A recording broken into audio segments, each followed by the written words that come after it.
ጤና ይስጥልን ክቡራትና ክቡራን ተመልካቾቻችን እንደምን ውላችኋል። ዜና ኢትዮጵያ 7 ሰዓት ሆኖ ዳግም ተመልሷል። በዚህኛው ምዕራፍ የአጀንዳ ጉዳያችንን ጨምሮ በተለያዩ ዘገባዎች ቆይታ እናደርጋለን። አሸናፊ እንዳለና ማህሌት ታደለ አብረናችኋለን። እናንተም ከኛ ጋር ሁኑ። የሰዓቱን አበይት ጉዳዮች እናስቀድም።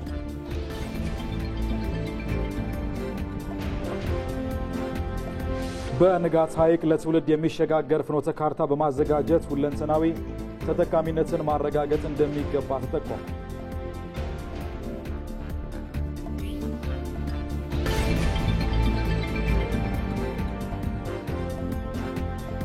አፍሪካ በዓለም ኢኮኖሚ ያላትን ድርሻ ለማሳደግ በትብብር መስራት ወሳኝ መሆኑን የትራንስፖርትና ሎጂስቲክስ ሚኒስቴር ገለጸ።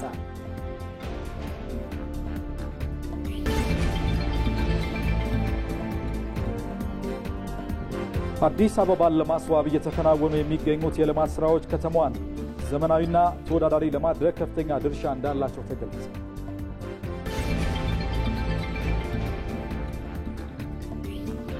ከውጭ የዩክሬኑ ፕሬዝዳንት ቮሎዲሚር ዜሌንስኪ በሀገሪቱ ሁኔታ ላይ ለመምከር ወደ ዋሽንግተን ሊያቀኑ መሆኑን ገለጹ።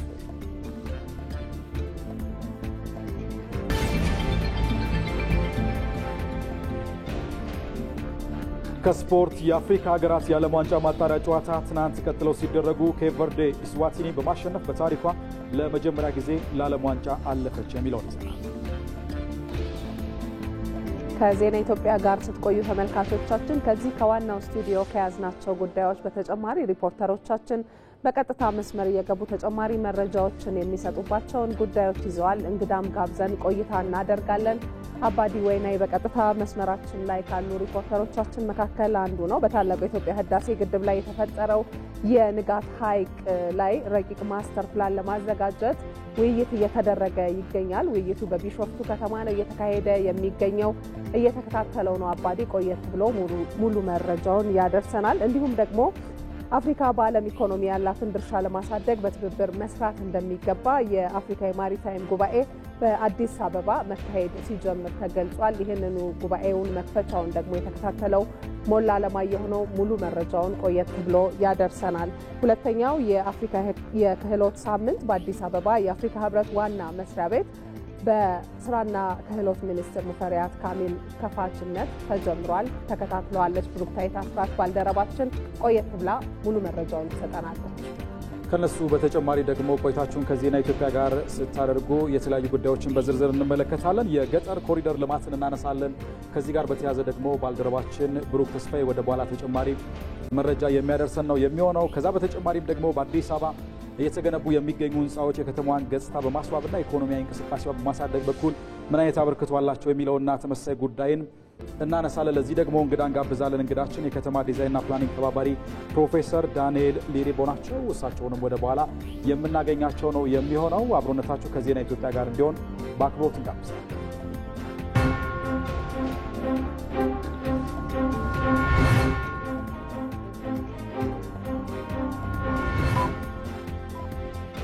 ከዜና ኢትዮጵያ ጋር አብራችሁ እንድትሆኑ በድጋሚ በአክብሮት እንጋብዛለን። ተመልካቾቻችን ወደ ቀዳሚው ጉዳያችን እናልፋለን።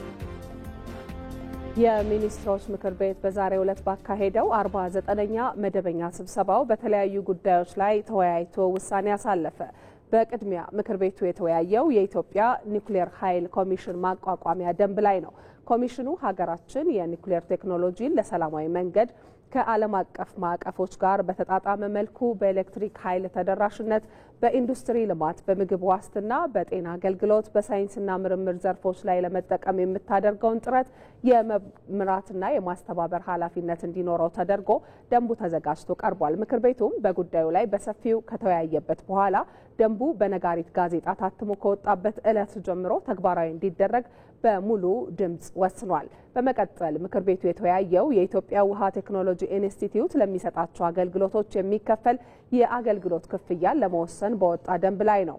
ተቋሙ የሚሰጣቸውን የምርምር፣ የቴክኖሎጂ ሽግግር፣ የተግባር ተኮር ስልጠናና ማማከር እንዲሁም ስፔሻላይዝድ ላቦራቶሪ አገልግሎቶች በተመጣጣኝ ዋጋ ለህብረተሰቡ በማቅረብ ወጪውን በሙሉ ሸፍኖ የውስጥ ገቢውን ለማሳደግ እንዲችል የአገልግሎት ክፍያ ደንብ ተዘጋጅቶ ቀርቧል። ምክር ቤቱም በጉዳዩ ላይ በሰፊው ከተወያየበት በኋላ ደንቡ በነጋሪት ጋዜጣ ታትሞ ከወጣበት ዕለት ጀምሮ ተግባራዊ እንዲደረግ በሙሉ ድምጽ ወስኗል። በመጨረሻም ምክር ቤቱ የተወያየው የኢትዮጵያ የአደጋ ስጋት ምላሽ ፈንድ ጽሕፈት ቤትን ለማቋቋምና የሚሰበሰበውን የፈንድ ገቢ መጠን ለመወሰን የወጣ ደንብ ላይ ነው። የኢትዮጵያ የአደጋ ስጋት ምላሽ ፈንድ ጽሕፈት ቤት በአዋጅ ቁጥር 1386/2017 የተቋቋመውን የአደጋ ስጋት ምላሽ ፈንድ ለማስተዳደር የሚቋቋም ሲሆን የሚሰበሰበውን የፈንድ ገቢ መጠን ለመወሰን እንዲቻልም ደንቡ ተዘጋጅቶ ቀርቧል። ምክር ቤቱም በጉዳዩ ላይ በሰፊው ከተወያየ በኋላ ደንቡ በነጋሪት ጋዜጣ ታትሞ ከወጣበት ቀን ጀምሮ ተግባራዊ እንዲደረግ በሙሉ ድምጽ ወስኗል። አቶ ሳንዶካን ደበበም የኢትዮጵያ ኒውክሌር ኃይል ኮሚሽን ኮሚሽነር ሆነው ተሾሙ። ጠቅላይ ሚኒስትር አብይ አህመድ ከጥቅምት 4 ቀን 2018 ዓ.ም ጀምሮ አቶ ሳንዶካን ደበበም የኢትዮጵያ ኒውክሌር ኃይል ኮሚሽን ኮሚሽነር አድርገው መሾማቸውን የጠቅላይ ሚኒስትር ጽሕፈት ቤት አስታውቋል።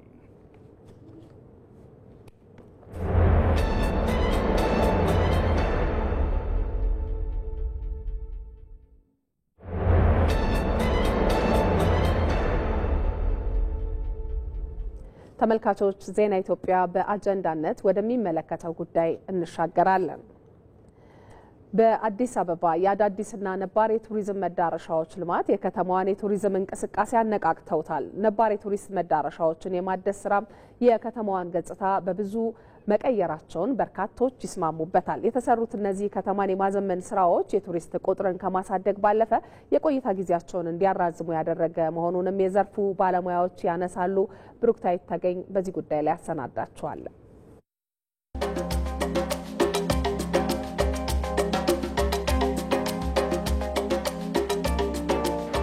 ቱሪዝም ሀገራት ያላቸውን የተፈጥሮ እንዲሁም ደግሞ ሰው ሰራሽ ሀብቶች ለተቀረው ዓለም የሚያስተዋውቁበት መድረክ ነው። ኢትዮጵያም በዚህ መድረክ ያለፉትን በርካታ ዓመታት ራሷን ስታስተዋውቅ ቆይታለች። ነገር ግን ኢትዮጵያ ካላት የተፈጥሮና የሰው ሰራሽ ሀብቶች መጠን ልክ ግን ከዘርፉ ታገኘው የነበረው ገቢ ግን እዚህ ግባ የሚባል አልነበረም። ባለፉት ጥቂት ዓመታት የተሰሩ ስራዎች ይህንን ታሪክ የቀየሩ ናቸው። አዲስ አበባን ከቱሪስት መተላለፊያነት ወደ ቱሪስት መዳረሻነትም ቀይረዋል። በዛሬው ቆይታችን አዲስ አበባ ላይ እየተሰሩ ያሉ ስራዎች ምን ይመስላሉ፣ የቱሪዝም እንቅስቃሴውስ በምን መልኩ ተለወጠ የሚለውን እንግዳ ጋብዤ ከእንግዳ ጋር ነው ቆይታ የማደርገው። አብራችሁን ቆዩ። እንዴት ነህ? ደህና ነህ ወይ? ይመስገናለን። ተመልካቾቻችን እንግዲህ እንግዳዬ እንዲህ አሰፋ ይባላል። ያለፉትን 12 ዓመታት በቱር ጋይድነት አገልግሏል። ስለዚህ ከተማዋን ዞር ዞር እያለን የምናየው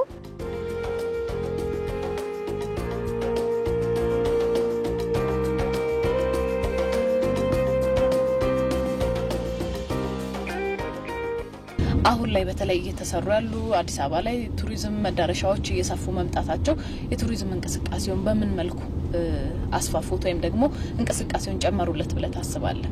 ከተማ ባላት እድል ብቻ የምታመጣው እንቅስቃሴ ነበር። አሁን ግን ተጨማሪ ነጥቦችን አዲስ አበባ መጣለች። ለምሳሌ አዳዲስ መዳረሻዎችን ሰርተናል። አዳዲስ የመሰብሰቢያ አዳራሾች ተከፍተዋል። በጣም ዓለም አቀፍ ስታንዳርድን የጠበቀ ማለት ነው።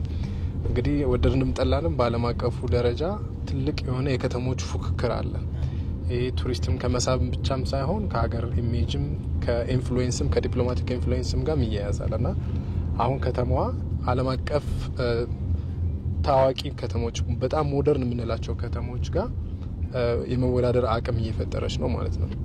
ይሄ ደግሞ ቱሪስት እንዲመጣ በጣም ያደርጋል። ኢንፍሉዌንስ ሲጨምር ነው የአንድን ቱሪስት እዚህ ከተማ እዚህ ሀገር መሄድ አለብኝ ብሎ የማሰብ ሞቲቬሽን ድራይቪንግ ፋክተሩ ነው የሚጨምርልን።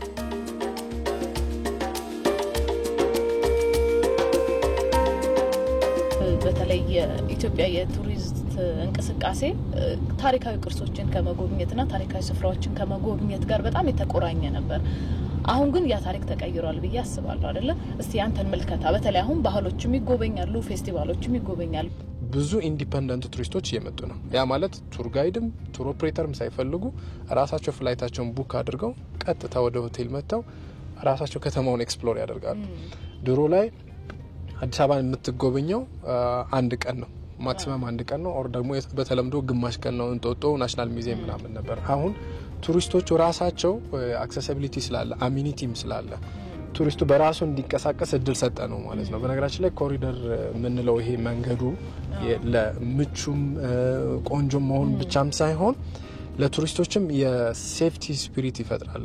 ሴፍ ኤንድ ሴኩር ነው ብለው የሚያምናሉ። ፕላስ ደግሞ ከአቅጣጫም አንፃር የሚጠፉበትም ቦታም የለምና አሁን ላይ እነዚህ ኢንፍራስትራክቸሮች ከተሰሩ በኋላ ከሰላም ከጸጥታም አንፃር እንኳን ከስርቆት ከሌብነት አንፃር እንኳን ያለው ስጋት እጅግ በጣም ቀንሷል። ያዩትን የሰሙትን ነገር ባሏቸው የሶሻል ሚዲያ ፕላትፎርሞች ሼር ሲያደርጉ ብዙ እንመለከታለን እና አንተ ደግሞ ኢንፐርሰን ወይም በአካል ስለምታገኛቸው ስለምታወራቸው ያላቸው ሪፍሌክሽን ምንድነው? በተለይ ትላንትናና ዛሬ አነጻጽረው አፍሪካ ውስጥ እንደዛ አይነት ቦታ እንደዛ አይነት ከተማ በዚህ አይነት የኢንፍራስትራክቸር ደረጃ በጽዳት በሁሉም በውበትም ደረጃ አዲስ አበባን በተለይ እንደዛ ጠብቀው አይመጡም ነበርና ሲመጡ ለነሱ በጣም ሰርፕራይዚንግ።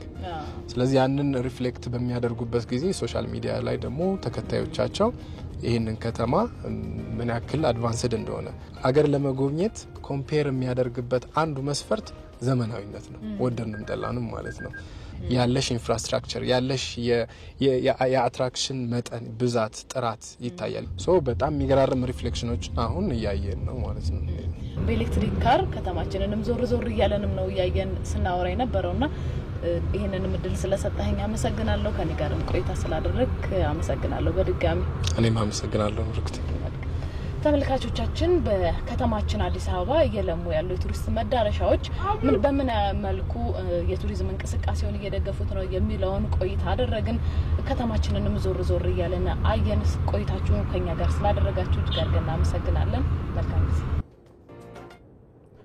ተመልካቾች የተከታተላችሁ የምትገኙት ከኢትዮጵያ ቴሌቪዥን በቀጥታ ስርጭት ወደ እናንተ እየደረሰ የሚገኘውን ዜና ኢትዮጵያ ነው። ቀደም ሲል በኮሪደር ልማት የተሰሩ ስራዎችን አነሳን። እንዲሁም ደግሞ በኢትዮጵያ በተለይ የገጠር ኮሪደርም እንዲሁ እየተገበረ ነው የሚገኘው።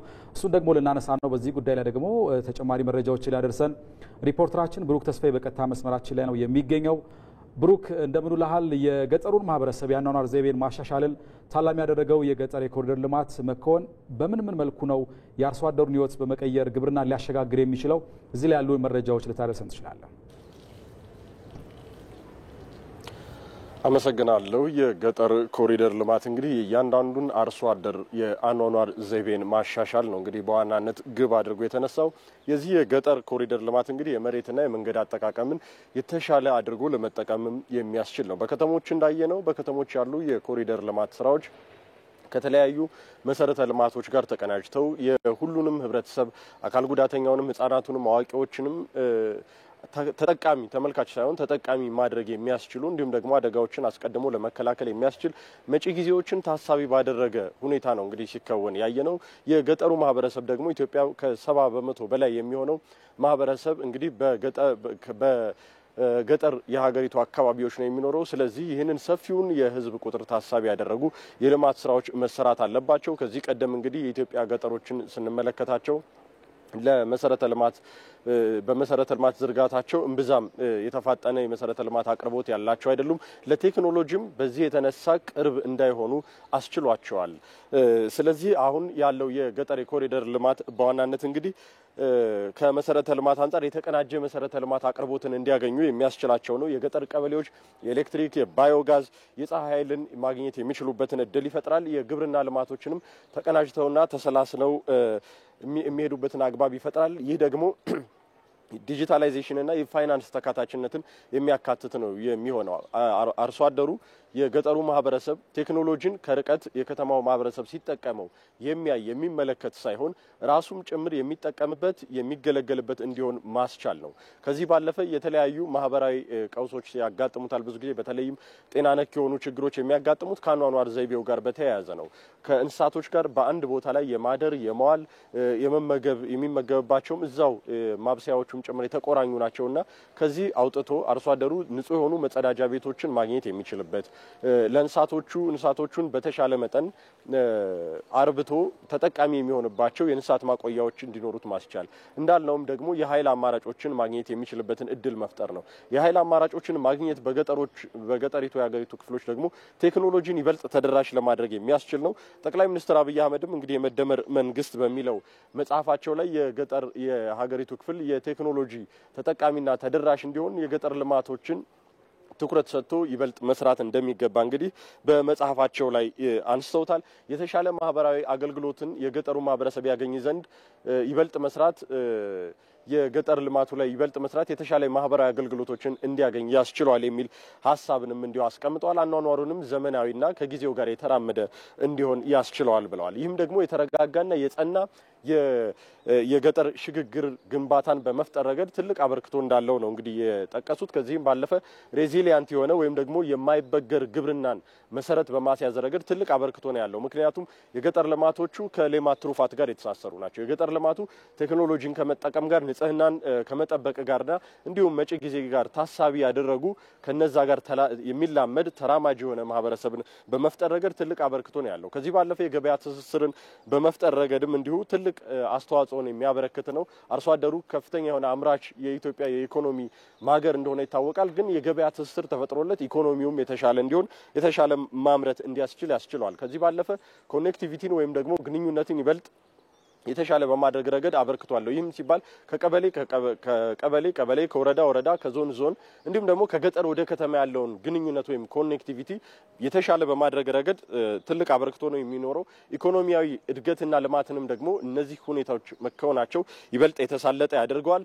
መሰረታዊ የሚባሉ አገልግሎቶችንም ደግሞ እንዲሁ በተሻለ መልኩ እንዲያገኝ በዋናነት ያስችሏል ማለት እንችላለን። የገጠርና የከተማ ትስስር ተጠናከረ ማለት ከገጠር ወደ ከተማ የሚመጡ ፍልሰቶችን እዚያው እንዲቆዩና ሰዎች ባሉበት አካባቢ በተመቸ ሁኔታ እንዲኖሩና የስራ እድሎችንም እንዲያገኙ ማስቻል ነው። ይህ በጥቅሉ ደግሞ የተረጋጋ ማህበረ ኢኮኖሚን በመፍጠር ረገድ ትልቅ አበርክቶ ይኖረዋል። በዚህ ረገድ እነዚህ ስራዎች መከወናቸው አርሶ አደሩ ትኩረት አድርጎ ዘመናዊ ቴክኖሎጂዎችን ተጠቅሞ ምርትና ምርታማነቱን በማሻሻል ግብርናውን እንዲያዘምን የኢትዮጵያን ኢኮኖሚ አሁን ካለበት በተሻለ መልኩ እንዲከውን ያስችለዋል። ስለዚህ በዚህ ረገድ የግብርናውን ኢኮኖሚ በማሻሻል ውጤትና ለውጥን ሊያመጣ ይችላል። በጥቅሉም በማህበራዊ ኢኮኖሚውም ላይ የበለጸገች ኢትዮጵያን በማምጣት ረገድ ትልቅ ፍኖት እንደሆነ ነው እንግዲህ መረጃዎች የሚያመላክቱ። ብሩክ፣ ለመረጃዎቹ እናመሰግናለን። ዜና ኢትዮጵያ የአጀንዳ ጉዳያችን ላይ ነን ተመልካቾቻችን። የገጠር ኮሪደር ስራን የተመለከተ ዘገባ አጋራናችሁ። አሁን ደግሞ ወደ ከተማ ልማት ስራዎች መለስ እንላለን። በአዲስ አበባ እየተገነቡ የሚገኙ ህንፃዎች የከተማዋን ገጽታ በማስዋብና ኢኮኖሚያዊ እንቅስቃሴን በማሳደግ ላይ ስለመሆናቸው ተገለጸ። አሁን ላይ በከተማዋ ከ20 እስከ 80 ወለል ያላቸው ህንፃዎች በግልና በመንግስት ተቋማት እየተገነቡ ይገኛሉ። ጌታቸው ባልቻ ዝርዝር አለው። እነዚህ የዘመኑ የአርኪቴክት ጥበብ ውጤት የሆኑ ህንፃዎች አዲስ አበባ በእድገት ከፍታ ውስጥ እንዳለች ማሳያዎች ናቸው። ረጃጅም ህንፃዎች የአንድ ከተማ ዘመናዊነት፣ የኢኮኖሚ አቅምና ክብር መገለጫዎች ሲሆኑ አዲስ አበባም ወደ ላይም ጭምር በመዋብ ላይ ትገኛለች። ከቀድሞቹ በተጨማሪ አሁን ላይ ከ20 እስከ 80 ወለል ያላቸው ህንፃዎች በከተማዋ የተለያዩ ቦታዎች ላይ የተገነቡ ነው። እነዚህ ህንፃዎች በግልና በመንግስት ተቋማት የሚገነቡ ሲሆን ለባንክ፣ ለሆቴል፣ ለመኖሪያና ለሌሎችም አገልግሎት የሚሰጡ ናቸው። ይህ ህንፃ ቁመቱ ኦልሞስት ከ75 ሜትር እስከ 89 ሜትር የሚረዝም ወደ 23 ፍሎሮች ያሉት ቅይጥ ህንፃ ነው። ቢሮዎች ያሉት፣ መኖሪያ አፓርትመንቶች ያሉት፣ ግራውንድ ፍሎር አካባቢ ደግሞ ኮሜርሻል የሆኑ ነገሮች የሚያገለግል ህንፃ ነው። ኮሜርሻል ኤሪያ ስለሆነ የሚገነባውም ኮሜርሻል ህንፃ ስለሆነ ለአካባቢው ጥሩ ገጽታ የሚፈጥር ለአገልግሎቱም ከአገልግሎቱም አንፃር የተሻለ ኢሜጅ የሚፈጥር ለአካባቢውም እንደ ከተማም ጥሩ ኢሜጅ የሚፈጥር ህንፃ ነው። በከተሞች የሚገነቡ ህንፃዎች ዘላቂ የመሬት አጠቃቀምን የሚያበረታቱና እያደገ ያለውን የህዝብ ቁጥርም በአግባቡ ማስተናገድ የሚያስችሉ ናቸው። በአዲስ አበባ መዋቅራዊ ፕላን መሰረትም ረጃጅም ህንፃዎች የንግድ እንቅስቃሴ በሚበዛበት የከተማዋ ማዕከል እንደሚገነቡ የከተማዋ አስተዳደር የግንባታ ፈቃድና ቁጥጥር ባለስልጣን ዋና ዳይሬክተር ኢንጂነር ህይወት ሳሙኤል ይገልጻሉ። ከዚህ ከፒያሳ ወርደን ሜክሲኮ ዙሪያ አካባቢ ያሉት ሃይ ራይዚንግ ወይም የኮሜርሻል ወይም የንግድ አካባቢዎች ነው የሚባሉት በተለምዶ። አጠቃላይ ግን እንደ ከተማችን ማስተር ፕላን የተለያዩ አካባቢዎችም ከፍ ያሉ ቢልዲንጎች ሊገነቡ ይችላሉ በማስተር ፕላኑ መሰረት። ከነዚህ ውስጥ ግን ለምሳሌ ሂል ሳይድ ስታንዳርድ አለ። ተራራዎች ሙሉ በሙሉ በህንፃ መዋጥ ስለሌለባቸው እዛ አካባቢ የሬስትሪክሽን አለ። የህንፃ ቁመት ሬስትሪክት ይደረጋል። የአቪዬሽን ስታንዳርድ ላይ ደግሞ ከአውሮፕላን የበረራ ከፍታ አንፃር የሚገደብባቸው አካባቢዎች አሉ የህንፃ ከፍታቸው። ከነዛ ውጪ በማስተር ፕላኑ እነኚህም ሁሉ ማስተር ፕላኑ ላይ ሜንሽን የተደረጉ ነገሮች ናቸው ማለት ነው። በአዲስ አበባ እየተከናወነ ያለው የኮሪደር ልማት ከተማዋን ማራኪ ገጽታ እያላበሰ ይገኛል። ከዚህ በተጨማሪ ደግሞ እንዲህ አይነት ግዙፍ ህንፃዎች በከተማዋ መገንባታቸው ስማርት ከተማን ለመፍጠር የሚደረገውን እንቅስቃሴ በእጅጉ እንደሚያግዝ እንዲሁም የከተማዋን ኢኮኖሚ በማነቃቃትና ለዜጎችም የሥራ ዕድል በመፍጠር በኩል ከፍተኛ አስተዋጽኦ እንደሚያበረክቱ ይገለጻል። በአዲስ አበባ ከተማ አሁን ላይ 24000 ህንፃዎች በግንባታ ላይ ሲሆኑ ከነዚህ ውስጥ ከ20 እስከ 30 በመቶ የሚሆኑት ከረጃጅም ህንፃዎች ውስጥ የሚመደቡ ናቸው። እዚህ ጉዳይ ላይ እንቆያለን። ክብራትና ክብራን ተመልካቾቻችን ተጨማሪ ማብራሪያ እንዲሰጡን እንግዶች ጋብዘናል። እዚህ ስቱዲዮአችን አቶ ኡመር ደስ ያሉ በአዲስ አበባ ከተማ ፕላንና ልማት ቢሮ የመዋቅራዊ ፕላን ዝግጅትና ምላሽ ሰጪ ዳይሬክቶሬት ዳይሬክተር ናቸው። እንዲሁም ደግሞ በቀጥታ መስመራችን ላይ ሌላኛው እንግዳችን አሉ። የከተማ ዲዛይንና ፕላኒንግ ባለሙያ ናቸው። ዶክተር ዳንኤል ሌሬቦ ናቸው። ሁለቱንም ከልብ ነው የምናመሰግነው። ዶክተር ዳንኤል ወደ እርስዎ መለሳለሁኝ። እዚህ ያሉ እንግዳችን እናስቀድም። አቶ ኡመር በድጋሚ ከልብ ነው የምናመሰግነው። አመሰግናለሁ። በኢትዮጵያ እንግዲህ ከተሞችን ለማዘመን እየተሰሩ ያሉ ስራዎችን ቀደም ሲሉም በማሳያ እየተመለከትን ነበርና አጠቃላይ እነዚህ የሚሰሩ ስራዎች በተለይ በኮሪደር ልማት ስራዎች የስማርት ከተሞችን የመፍጠር ስራና አጠቃላይ ጉዟቸው እንዴት የሚገለጽ ነው ማለት እንችላለን? እስቲ እሱን ቀዳሚ እናድርግ። ጥሩ። እንግዲህ የስማርት ከተማ መፍጠር በቅርብ ጊዜ በክቡር ጠቅላይ ሚኒስትራችን ዶክተር አብይ ከተጀመረ ወዲህ ሰፊ ስራዎች እየሰሩ ነው ያሉት በኮሪደር ዙሪያ። እንደምታየው ጠቀሜታው ሰፊ ነው። ብዙ የምንማራቸው ነገሮች ከዛ ተገኝተዋል ማለት ነው። ከዚህ በፊት ከተሞች በእቅድ የሚመሩ ነው ማለት ያስቸግራል። ቅርብ ጊዜ ወዲህ ግን ከተጀመረ ወዲህ በእቅድ መምራት ከጀመር በተለይ ኮሪደር አፕላይ ማድረግ ከጀመር ነው ወዲህ ሰፋፊ ስራዎች ተሰርቷል። ብዙ ገጽታ ለውጦችም መጥቷል ማለት ይቻላል። ለአብነት የኛ መሰረተ ልማቶች ከዚህ በፊት በተለያዩ መልኩ የተጨናነቁ ናቸው። እነዛን ከፈታ አድርጎ ሰፋፊ መንገዶች የተከፈቱበት፣ የተለያዩ ማህበረሰቦች ሊጠቀሙበት የሚችሉ ግሪን ኤሪያዎች የተከፈቱበት፣ ሰው በፊት ለመንቀሳቀስ የሚቸገርበት አሁን በነጻነት ወክ ማድረግ የሚችልበት ፔዴስትሪያን ፍሬንድሊ የሆኑ ቦታዎች ተፈጥሯል ማለት ነው። ስለዚህ እግረኛን የምናበረታታበት ሁኔታዎች ተፈጥሯል። ሰው ከአንድ ቦታ ወደ አንድ ቦታ በእግሩ መንቀሳቀስ የሚችልበት፣ መኪናም ከፈለገ በመኪና መሄድ የሚችልበት፣ ግን ከዛ በበለጠ ለጤናውም ጥቅም በሚያመጣ መልኩ በዛ መልኩ እየተሰሩ ያሉ ስራዎች በጣም ሰፊ ለውጥ አምጥቷል ማለት ይቻላል። ጤናማ ነገሮችን ከማግኘት ባለፈ ከከተሜነት ጋር ተያይዘው የሚመጡ በጣም ዘርፈ ብዙ ጥቅሞች አሉና ከዛ አኳያ ስማየት አበርክቶል ነው። ከተሜነት ጥቅም ሊሆን የሚችለው በፕላን ስመራ ብቻ ነው። ካልሆነ ሰዎች በአንድ ቦታ ከተሰበሰቡ ከጥቅሙ የባሰ ችግሩ ነው የሚጎላውና ከቅርብ ጊዜ ወዲህ ግን በፕላን በተለይ ያንን ፕላን አድርጎ ከማስከድ አንፃር የተሰሩ ስራዎች የከተሜነትን ጥቅም እያመጣ ነው ማለት ይቻላል። ሰዎች በአንድ ቦታ ሲሰበሰቡ ጥቅም እንዳለው ግን በፕላን ካልተመራ ጉዳቱ ያመዘነ ይሆናል ማለት ነው። ስለዚህ ፕላን ስናረጋቸው ጥቅሞቹ እየበዛ ይሆናል ማለት ነው። ለምሳሌ ሰው አንድ ላይ ሲሰበሰብ የተለያየ እውቀቶችን አንድ ላይ ማምጣት ይችላል። ከተለያየ ባክግራውንድ ነው የሚመጣው። ያንን ጥቅም ማግኘት እንችላለን ፕላን ስናረጋቸው ማለት ነው። ካልሆነ ግን ችግር ነው የሚሆኑት። እንመለሳለን። አቶ ኡመር ወደ እርስዎ በቀጥታ መስመር ላይ ወዳሉት እንግዳችን እንመለሳለን። የከተማ ዲዛይን እና ፕላኒንግ ምሁር ናቸው ዶክተር ዳንኤል ሊሬቦ በቀጥታ መስመራችን ላይ ያሉ። ዶክተር ለጊዜዎት በቀጥታ መስመራችን ላይ ስለተገኙ ማስቀድመን እናመስግን። በኢትዮጵያ ከተሞችን ለማዘመን በርካታ ስራዎች እየተሰሩ እንደሆነ ይታወቃልና በተለይ በኮሪደር ልማት ስራዎች ስማርት ከተሞችን ለመፍጠር እየተሰሩ ያሉ ስራዎች አሉ። እነዚህ ስራዎች በእርስዎ እንዴት ይገለጻሉ? የሚያመጡ ያሉትንስ ፋይዳ እንዴት ያዩታል? በጣም አመሰግናለሁ። ዳንኤል ሊሬቦ ይባላለሁ። የከተማ ዲዛይንና ፕላን ተባባሪ ፕሮፌሰር ነኝ በኢትዮጵያ ሲቪል ሰርቪስ ዩኒቨርሲቲ። በኢትዮጵያ ከተሞችን ለማዘመን አሁን የተሰጠውን ትኩረትና እየተሰሩ ያሉ ስራዎች በጣም ጥሩ ነው። በጣም አስገራሚ ነው እና አሁን ያለንበት ዘመን የከተሜነት ዘመን ነው። ዓለም ወደ ከተሜነት እየተቀየረች ነው ያለችው። ወደ 60% የተጠጋ የዓለም ህዝብ ምናልባት ከ8 ሚሊዮን በላይ ህዝብ ዓለም ላይ ካለው 60% ከተማ የሚኖር ነው ማለት ነው። ይሄ ማለት እኛንም ጨምሮ ነው። እኛ ግን በጣም ዝቅ ያለ የከተሜነት ምጣኔ 25% ነው ያለው። ፍጥነቱ ግን ዓለም ላይ የሌለ ነው። 5.4% እና ከዛ በላይ የከተማ መስፋፋትና እድገት እየታየ ነው ያለው። ስለዚህ ከዚህ የምንረዳው ከተሜነት አይቀሬ ስለሆነ ከተሞችን ለመምራት፣ ለማስዋብ፣ ዘላቂ ልማትን ለማረጋገጥ ቴክኖሎጂን በመጠቀም የከተማን ችግር ለመፍታት ከፍተኛውን ዝግጅት ማድረግ ይጠይቃል ማለት ነው። እኛ 25% የከተማ እድገት ነው ያለው ብለን ስንል 75% አስቡ። እንግዲህ ዓለም ላይ ያለው 60% እኛንም ጨምሮ ደርሶ እኛ ግን 25% ላይ መገኘታችን ከፊት ለፊታችን ከፍተኛ ፈተና መዘጋጀትን በሰው ኃይል፣ በቴክኖሎጂ፣ በተለያዩ ስትራቴጂዎች መዘጋጀትን ይጠይቃል ማለት ነው። ስለዚህ የከተማ መስፋፋት እድገት በሚያስመርቅ ፍጥነት እየቀጠለ ነው ያለው።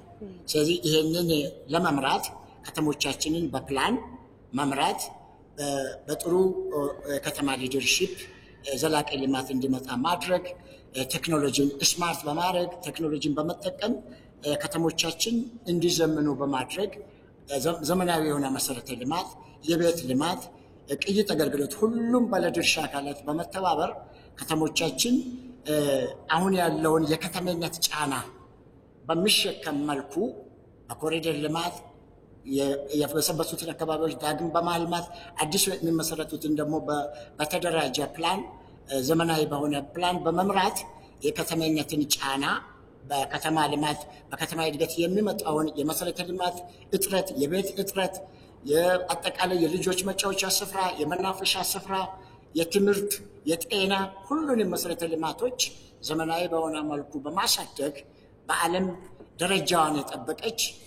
የጠበቁ ከተሞችን መመስረት ይጠበቅብናል ማለት ነው። ያን ማሳደግ ይጠበቅብናል። ከዚህ ጋር ተያይዘው አዲስ አበባ ላይ እየተደረገ ያለው በ41 ኪሎ ሜትር በ40.7 ወይም በ41 ኪሎ ሜትር የተጀመረው የኮሪደር ልማት አሁን ወደ 48 ከዛም እየሰፋ ከዋና ዋና መንገዶች ወደ ውስጥም እየገቡ ተገቢውን መሰረተ ልማት የተሳለጠ የተቀናጀ መሰረተ ልማት የውሃ፣ የማብራት፣ የስልክ፣ የመናፈሻ ስፍራ አሜኒቲስ የሚላቸው የሰዎች የከተማ ነዋሪ መጸዳጃ ስፍራ አንዱን ለመገንባት አንዱን ማፍረስ ሳይኖር በተቀናጀ መልኩ አሴት ማኔጅመንት የመሰረተ ልማትን በሲቹዌሽን ሩም ውስጥ ስማርት በሆነ ቴክኖሎጂ በተከተለ መልኩ በአንድ ቦታ ቁጭ ብሎ የት ጋር እንደተበላሸ በሚለይ መልኩ ውሃ የት እንደተበላሸ፣ ማብራት የት እንደተቆረጠ እያንዳንዱን መሰረተ ልማት እያንዳንዱን አሜኒቲ በዘመናዊ በቴክኖሎጂ ስማርት በሆነ መልኩ የትራንስፖርት ሲስተሙን፣ የትራፊክ ማኔጅመንት ሲስተሙን፣ የውሃ አቅርቦቱን ራሱ ከተማውም ደግሞ ህዝቡ የነቃ እንደሆነ በማድረግ የአገልግሎት አሰጣጥ ስርዓት እንዲሁ ዲጂታላይዜሽን እና ዲጂታይዜሽንን በመጠቀም ዘመናዊ እንደሆነ ማድረግ ለሚቀጥለው ትውልድ ዘላቂ ልማትን ማረጋገጥ ነው። እንዲሁም ደግሞ ከፊት ለፊታችን የሚመጣውን የከተሜነትን ጫና በሚሸከም መልኩ ከተሞች እንዲዘጋጁ ማድረግም ጭምር ነው። አዲስ አበባ ለዚህ ጥሩ ምሳሌ ናት። ይሄ ደግሞ ወደ ክልል ዋና ከተሞች፣ ሁለተኛ ደረጃ ከተሞች እየተስፋፋ ነዋሪዎች ባሉበት ቦታ ተረጋግተው እንዲኖሩ ዘመናዊ የሆነ ዘላቂ የሆነ የመሰረተ ልማት ዝርጋታን በማነጽ የቤት ልማትን በማምጣት ሰው ደረጃውን የጠበቀ ኑሮ እንዲኖር ዓለም ላይ ያሉት ከተሞች የደረሱበትን አረንጓዴ ለምለም የሆነ ዲጂታል የሆነ ቨርቹዋል የሆኑ ከተሞችን በመፍጠር ሰዎች ዘላቂ ልማት በመጎናጸፍ መኖር እንዲችሉ ማድረግ ነው። ስለዚህ ይህንን ከማድረግ አኳያ በመንግስት በኩል እየተደረገ ያለው ባለሙያውን፣ ባለሀብቱን፣ ነዋሪውን በተለይ የአመራሩ ኮሚትመንትና ሊደርሺፕ በጣም አስደናቂ ነው እና በአጭር ጊዜ በከተሞቻችን የሀገራችንን ብልጽግና ማረጋገጥ እንደምንችል በከፍተኛ ደረጃ ማሳያ እንደሆነ እኔም የዘርፉ ባለሙያ እንደመሆኔ መጠን ይህንን ልመሰክር ይችላለሁ ማለት ነው። አመሰግናለሁ። በጣም ነው የምናመሰግነው የከተማ ዲዛይንና ፕላኒንግ ምሁር ዶክተር ዳንኤል ሊሬቦ በቀጥታ መስመራችን ላይ ስለተገኙ ስለሰጡን ማብራሪያ ጥሩ ቀን ይሁንልዎ። በሰላም ይዋሉ። እንመለስ ወደ አቶ ኡመር ወደርሶና ቀደም ሲል ዶክተርም እያነሱ ነበር። እንደሚታወቀው በኢትዮጵያ የከተሞች እድገት ሰፊ ልዩነት የነበረበት እንደነበር ይታወቃል። በእርግጥ ከቅርብ ዓመታት ወዲህ ደግሞ እየተሰሩ ያሉ ስራዎች በዚህ የኮሪደር ልማቱ አጠቃላይ በገጠር ኮሪደርም ጥሩ ስራዎች እየተሰሩ ናቸውና በቀጣይ ምን አይነት ስራዎች መሰራት አለባቸው የሚለው ላይ ጥቂት ሀሳብ ይስጡንና እንሰነባበት። ኖርማሊ መሆን ያለበት ከተማ በፕላን የሚመራ ከሆነ ብዙ ለውጦችን ማምጣት ይቻላል። ከፕላን ውጪ ከሆነ ግን እድገቱ እንደ ቅድም እንዳነሳው የችግርና የቻሌንጅ ቦታ ነው የሚሆነው። ስለዚህ ወደ ፊትም መሆን ያለበት ከተሞች መሰረቱም ወር አሁን ያሉትም በተለይ የመስፋፊያ አካባቢዎች ላይ ቀድሞ ሌላ ህገወጥ የሆነ ነገር እንዳይሰራ በፕላን መመራት አለበት። ያንን ፕላን ተከትለ ያንን የምናስጠብቅ ከሆነ የምንፈልገው ከተማ ልንገነባ እንችላለን ማለት። ስለዚህ ሁሉም ተመጣጥኖ ነው መሰራት ያለበት ከሆነ በዛኛው በፕላን መልኩ መሄድ የግድለናል ማለት ነው። ያንን ካላረግን ግን ቅድም እንዳነሳው የችግር ቦታ ነው የሚሆነው። ሰዎች በብዛት የተሰበሰቡበት ቦታ ነው የሚሆነው። ያንን ከተማ ላይ የሚመጣውን ጫና መቋቋም አንችልም ማለት ነው። ከተማ ላይ ያለውን ጫና መቋቋም የምንችለው በተለይ ያቀርናቸው ነገሮች በዛ መተግበራቸውን እየተከታተልን በዛ የምናስኬድ ከሆነ ለሰዎች ምቹ የሆነ ኤንቫይሮንመንት ምቹ የሆነ አካባቢ ምቹ የሆነ ከተማ መፍጠር እንችላለን። ካልሆነ ግን እንዳልኩኝ የችግር ቦታ እንዳይሆን ነው መጠንቀቅ ያለበት። ስለዚህ በፕላን መመራት አለበት ነው። ያንን መተግበር አለብን፣ ያንን መከታተል አለብን። በዛ መልኩ የምንተገብር ከሆነ ቀድመን ከከተማው ቤቶች ከመሰራታቸው በፊት ቀድመን የምናቅር ከሆነ መንገዶች ከመሰራታቸው በፊት ቀድመን የምናቅር ከሆነ በእቅዳችን መሰረት የምን ከሆነ ለሰዎች ምቹ የሆነ አካባቢ መፍጠር እንችላለን። ለትምህርትም ለጤናም ለመኖሪያም የሆነ ሊቨብል የሆነ ከተማ መፍጠር እንችላለን። ካልሆነ ግን እንደምናየው የተበከለ አካባቢ የተጨናነቀ አካባቢ ይሄ እነዚህ መሰረተ ልማቶች ደግሞ መሸከም ከማይችሉት በላይ ጤናም ይሁን ትምህርትም ይሁን ሰው በዛ ቁጥር ያንን ከመሸከም ከአቅማቸው በላይ ይሄዳል ማለት። ስለዚህ በፕላን የሚመራ ከሆነ ግን ቀድመን ያንን አቅደን ቀድመን ተዘጋጅተን ያንን ማድረግ እንችላለን። በገጠርም በከተማም ያንን በፕላን ካስኬድ ነው ጥሩ የመኖሪያ አካባቢ ልንፈጥር እንችላለን ማለት ነው። መልካም አቶ ኡመር ደሴ ከልብ ነው የምናመሰግነው ለሰጡን ማለት። አመሰግናለሁ።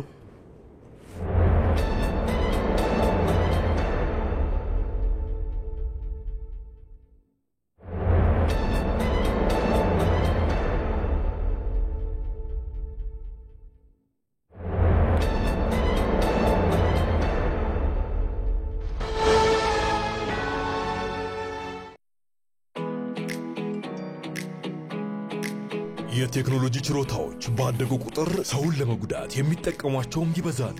የዕለት ጉርሶንም ሆነ ለነገ ያሉትን አንጡራውን ከቀማኞች ለመታደግ ማስተዋልን ይሻል።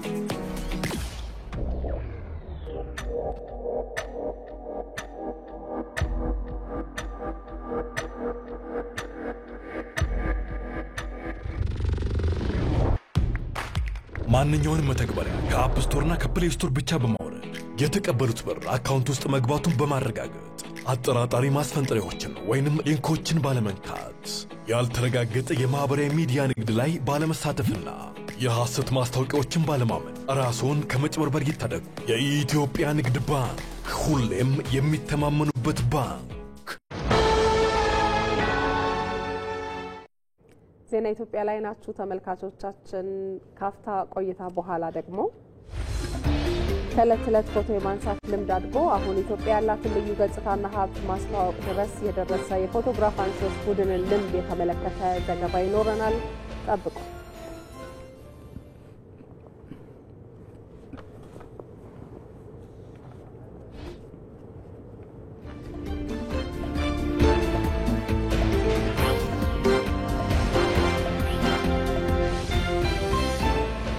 አሁን ደግሞ ሪፖርተሮቻችን በቀጥታ መስመር ላይ ተገኝተው ተጨማሪ መረጃዎችን ወደሚያደርሱባቸው ጉዳዮች ነው የምንሻገረው።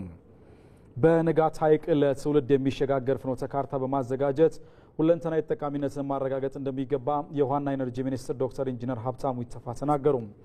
በታላቁ የህዳሴ ግድብ ላይ የተፈጠረው ንጋት ሐይቅ ረቂቅ ማስተር ፕላን ላይ ያተኮረ የውይይት መድረክ በቢሾፍቱ ከተማ እየተካሄደ ነው።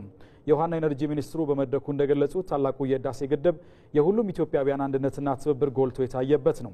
ታላቁ የህዳሴ ግድብ የንጋት ሐይቅ የማስተር ፕላን የሁሉም ባለድርሻ አካላት ተሳትፎ የሚጠይቅ ስለመሆኑም ተጠቅሷል። በዚህ ጉዳይ ላይ ተጨማሪ መረጃ ሊያደርሰን አባዲ ወይናይ ከቢሾፍቱ በቀጥታ መስመራችን ላይ ይገኛል።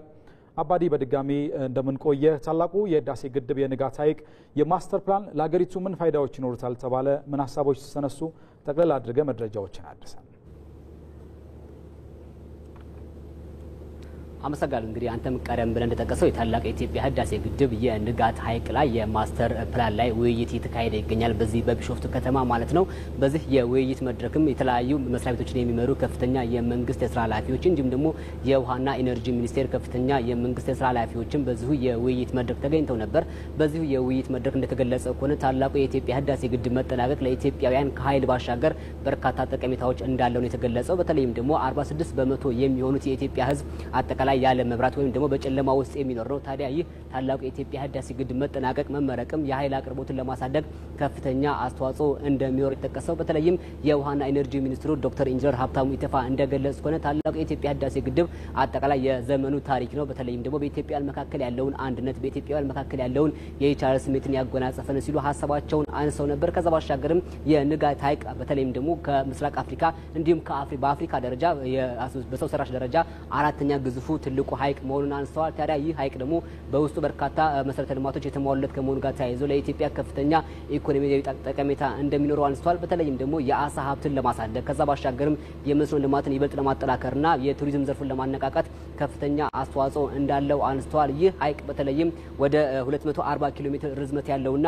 ከ74 ቢሊዮን ሜትር ኪዩብ በላይ ውሃ የመያዝ አቅም ያለው ነው። ታዲያ በዚህ የንጋት ሐይቅ አማካኝነት ኢትዮጵያ የምታገኘው ኢኮኖሚያዊ ጠቀሜታ ለማጠናከር ሁሉም በቅንጅት ሊሰራ እንደሚገባ አንስተዋል። ይህ የማስተር ፕላንም በተለይም ደግሞ በተቋማት መካከል ያለውን ቅንጅት ይበልጥ ለማጠናከር ከዛ ባሻገርም ደግሞ ወጥ የሆነ አሰራርን ተግባራዊ ለማድረግ የጋራ የሆነ መግባባትን ለመፍጠር ከፍተኛ አስተዋጽኦ እንዳለው አንስተዋል። ከዛ ባሻገርም ይህ የማስተር ፕላን በተለይም ደግሞ ለተፋሰስ ሀገራት ያለውን ጠቀሜታ አንስተዋል። የፍትሃዊ ተጠቃሚነትን ለማረጋገጥ በኢትዮጵያና በተፋሰስ ሀገራት መካከል ያለውን ፍትሃዊ ተጠቃሚነት ይበልጥ ለማጎልበት ከፍተኛ አስተዋጽኦ እንዳለው አንስተዋል። በተለይም በዚህ የውይይት መድረክ የተሳተፉ የተለያዩ ባለድርሻ አካላት እንደገለጹ ከሆነ ታላቁ የኢትዮጵያ ህዳሴ ግድብ በተለይም ደግሞ የንጋት ሐይቅ ለኢትዮጵያ ኢኮኖሚ ከፍተኛ አስተዋጽኦ እንዳለው አንስተዋል። የቱሪዝም ዘርፍ ከማነቃቃት ጎን ለጎን የመስኖ እንቅስቃሴውን ይበልጥ ለመደገፍና ይበልጥ ለማነቃቃት ከሚኖረው ጠቀሜታ ጎን ለጎንም አጠቃላይ በኢኮኖሚ ዘርፉ በተለያዩ ዘርፎች ማለት ነው ያለውን አስተዋጽኦ ከፍተኛ ከመሆኑ ጋር ተያይዞ የማስተር ፕላን መዘጋጀቱ ከፍተኛ አስተዋጽኦ ይኖራል ሲሉ ሀሳባቸውን አንስተዋል። በዚህ የውይይት መድረክም የተለያዩ በርካታ ሀሳቦች ሲነሱበት ነበር።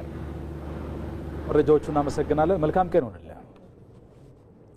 አፍሪካ በዓለም ኢኮኖሚ ያላትን ድርሻ ለማሳደግ በትብብር መስራት ወሳኝ መሆኑን የትራንስፖርትና ሎጂስቲክስ ሚኒስቴር ገለጸ። የአፍሪካ የማሪታይም ጉባኤ በአዲስ አበባ እየተካሄደ ይገኛል። ዋይሲኤፍ ማኒንግ የተሰኘ ዓለም አቀፍ ድርጅት ከኢትዮጵያ ትራንስፖርትና ሎጂስቲክስ ሚኒስቴርና ከማሪታይም ባለስልጣን ጋር በትብብር ያዘጋጁት ጉባኤ ነው። አፍሪካ እያደገ በመጣው የዓለም ኢኮኖሚ ያላትን ድርሻና ተሳትፎ ለመጨመር በትብብር መስራት ወሳኝ መሆኑን የትራንስፖርትና ሎጂስቲክስ ሚኒስትሩ ዶክተር አለሙ ስሜ ተናግረዋል። ለ3 ቀናት በሚቆየው ጉባኤ በአፍሪካ የባህር አጠቃቀም ላይ መሰረት የሚጥል እንደሚሆንም ይጠበቃል።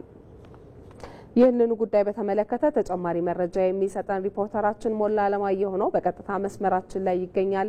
ሞላ እንዴት ቆይተሃል? በጉባኤው ላይ የተነሱ ሀሳቦችን እንዲሁም ደግሞ የጉባኤው መዘጋጀት ዓላማ ምንድን ነው የሚለውን ሀሳብ ጨምረ አጋራን።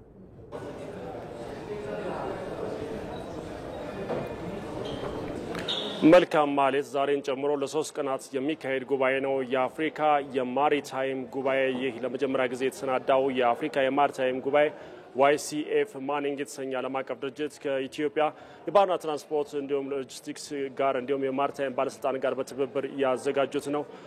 የማሪታይም ወይም የባህር ትራንስፖርት መረጃዎች እንደሚያመለክቱት ከ90 እስከ 95 በመቶ የሚሆኑ ዓለም አቀፍ የንግድ ልውውጦችን ኤፊሽንት ወይም ውጤታማ በሆነ መልኩ የሚተላለፉበት ነው። እንግዲህ ከ90 እስከ 95 ብቻ በመቶ መሆኑ ብቻ ሳይሆን በጣም በተለያዩ መመዘኛዎች ወጪ ቆጣቢ የሚባለው ትራንስፖርት የማሪታይም የባህር ትራንስፖርት ነው። ለዛም ነው ሀገራት ከባህር ወይም ማሪታይም ጋር ተያይዞ ትኩረት ሰጥተው የሚሰሩት። ይህ የመጀመሪያው የአፍሪካ የማሪታይም ጉባኤም በተለይም የአፍሪካ ሀገራት የማሪታይም ከማሳደግ አኳያ ምን መስራት አለባቸው፣ በተለይም ደግሞ የሰለጠኑ የማሪታይም ባለሙያዎችን ከማብቃት አኳያ ምን መስራት እንዳለባቸው የሚመክር ጉባኤ ነው። በዚህ ጉባኤ መክፈቻ ላይ የኢትዮጵያ የባህርና የትራንስፖርትና ሎጂስቲክስ ሚኒስትሩ ዶክተር አለሙ ስሜ ተገኝተው ነበረ። ባደረጉት ንግግርም ኢትዮጵያ የሰለጠኑ ማሪታይም ባለሙያዎችን በማፍራት አኳያ ባለፉት ጥቂት የማይባሉ ዓመታት ትኩረት ሰጥታ ስትሰራ መቆየቱ፣ እነዚህም ደግሞ ስልጠና የሚሰጡ ዩኒቨርሲቲዎችና የትምህርት ተቋማት እንዳሉ ጠቅሰዋል። እስካሁንም ከ2000 በላይ የሚሆኑ መርከበኞችን ብቁ በማድረግ በዓለም አቀፍ ደረጃ እየሰሩ ያሉ መርከበኞችን ማፍራት መቻሏን ተናግረዋል። የሰለጠነ የሰው ኃይል አንዱ የማሪታይም ዋና ግብዓት በመሆኑ የሰለጠነ የሰው ኃይልን ከማፍራት አኳያ ኢትዮጵያ መንግስት ትኩረት አድርጎ እየሰራ መሆኑን ተናግረዋል። የሰለጠነ የሰው ኃይልን ጥራትና ደህንነትን ከማስጠበቅ አኳያም መንግስት ትኩረት ሰጥቶ እየሰራ መሆኑን አንስተዋል። የአፍሪካ ሀገራት እንግዲህ ከፍተኛ የሚባል የማሪታይም ወይም የባህር ትራንስፖርት እምቅ አቅም ቢኖራቸውም ከዚህ ተጠቃሚ አለመሆኑን አንስተዋል። ስለዚህ ይህ ጉባኤ መሬት ላይ በተግባር የሚጨበጥና የሚተገበር ስምምነት ይደረጋል ተብሎ እንደሚጠበቅ ነው ሚኒስትሩ ያነሱት። የዚህ ዋና አዘጋጅ የሆኑት YCF ማኒንግ ዋና ስራ አስፈጻሚ ፍራንሷ ጁቨርትም በዓለም ላይ 1.9 ሚሊዮን መርከበኞች አሉ። የአፍሪካ ድርሻ 4 በመቶ ብቻ መሆኑን አንስተዋል። አፍሪካ በአመት ወደ 50 ሚሊዮን ዶላር ብቻ ነው ከዘርፉ የምታገኘው። ይህ አፍሪካ ካላት እምቅ አቅም አንጻር ዝቅተኛ መሆኑና ማሳደግ እንደሚገባ በተለይም ደግሞ የማሪታይም መሐንዲሶችን በማሰልጠን ይህንን 4 በመቶ ድርሻዋን ከፍ ማድረግ እንደሚያስፈልግ ነው ዋና ስራ አስፈጻሚው ፍራንሷ ጁቨርት የተናገሩት። እንደሚታወቀው እንግዲህ ኢትዮጵያ በታሪክ የቀይ ባህር ባለቤት ነበረች። ከዛ በተሰራ ሴራ ከቀይ ባህር ባለቤትነት ወጣለች። በጂኦግራፊ አቀማመጥ ከቀይ ባህር በቅርብ ርቀት ላይ መገኘቷ ቀይ ባህር የዓለም የንግድ ልውውጥ የትኩረት ማዕከል ብቻ መሆኑ ሳይሆን የቀጠናው የሰላምና የደህንነት የትኩረት ማዕከል በመሆኑ 120 ሚሊዮን በላይ ህዝብ ያላት ኢትዮጵያ ከቀይ ባህር በቅርብ ርቀት በመገኘቷ ብቻ ሳይሆን ካላት ታሪካዊና ህጋዊ መብት አኳያ አሁን የባህር በር የማግኘት ጥያቄዎችን እያቀረበች ይገኛል። ይሄ ጥያቄ ደግሞ በትብብርና በዓለም አቀፍ ህግን የተከተለ ነው። የአሁኑ ትውልድ ይሄንን የባህር በር ተደራሽነት ጥያቄን ሲያነሳ ፍትሃዊ ከመሆኑ ባሻገር ለደህንነትና ለኢኮኖሚ የሚኖረውን አስተዋጽኦ በመገንዘብ ነው። ለዛም ነው የኢትዮጵያ የአሁኑ ትውልድ የባህር በር ይገባኛል ጥያቄ እያነሳ የሚገኘው። የባህር በር ለአንድ ሀገር ኢኮኖሚ ወጪና ገቢ ምርት ብቻ ሳይሆን ለስራ ዕድል ፈጠራ፣ ለተለያዩ አገልግሎቶች የኢኮኖሚው ቀጥታ ከባህር በር ጋር የተገናኘ ነው። ይህ የማሪታይም ዛሬ እየተከናወነ ያለው የማሪታይም ጉባኤም ኢትዮጵያ ያቀረበችውን ይህ የባህር በር ይገባኛል ጥያቄ ለሌሎች የአፍሪካ ሀገራት ህጋዊና ታሪካዊ መሆኑን ለማስረዳት ከሌሎች ሀገራት ጋር በትብብር ለመስራት የራሱ የሆነ አስተዋጽኦ ይኖረዋል ተብሎ ይጠበቃል። ዳውን ያለ መረጃ ይመስላል። አመሰግናለሁ ሞላ። መልካም ቀን። ኢትዮጵያም የቴክኒክና ሙያ ዘርፍ ላይ በትኩረት እየሰራች መሆኑን የስራና ክህሎት ሚኒስትር ሙፈሪያት ካሚል ተናገሩ። ሚኒስትሯ ይህን ያሉት የሁለተኛው የአፍሪካ የክህሎት ሳምንት 2025ን በይፋ በከፈቱበት መድረክ ላይ ነው። ሁነቱ በአዲስ አበባ በአፍሪካ ህብረት ዋና መስሪያ ቤት መካሄድ የጀመረ ሲሆን በአፍሪካ ክህሎትና ፈጠራን በማሳደግ ቀጣይነት ያለው የኢኮኖሚ ሽግግር ለማምጣት ወጣቶችን በቴክኖሎጂ መደገፍ እንደሚገባ በመድረኩ ተነስቷል። መድረኩን የተከታተለችው ባልደረባችን ብሩክታይት አስራ ተጨማሪ መረጃዎች ልታደርሰን በቀጥታ መስመራችን ላይ ትገኛለች። ብሩክታይት እንደምንለሻል። እንደሚታወቀው የቴክኒክና ሙያ ዘርፍ ላይ በስፋት እየተሰራ እንደሆነ ይታወቃል። እንደው ዘርፉን ይበልጥ ደግሞ ማገዝ ቢቻል ምን አይነት አበርክቶ አለው ተባለ? እዚህ ላይ የተነሳው መረጃ አለሽ? አመሰግናለሁ አሸናፊ። በድጋሚ ተመልካቾች እንዴት ቆይታችኋል? እንግዲህ ቀደም ሲል አንተም በመግቢያ ላይ እንዳነሳው በዛሬው ዕለት የሁለተኛው የአፍሪካን የክህሎት ሳምንት 2025 በይፋ ተከፍቷል። ይህም ደግሞ እየተከናወነ የሚገኘው በአፍሪካን ህብረት ዋና ቅጥር ግቢ ውስጥ ነው ማለት ነው። እንግዲህ ይህም በዛሬው ዕለት በስራና ክህሎት ሚኒስቴር እንዲሁም ደግሞ በአፍሪካ ህብረት አማካኝነት ነው በይፋ የተከፈተው። እንግዲህ የዚህም ሳምንት ክንውን ዋነኛ ዓላማው ምንድነው?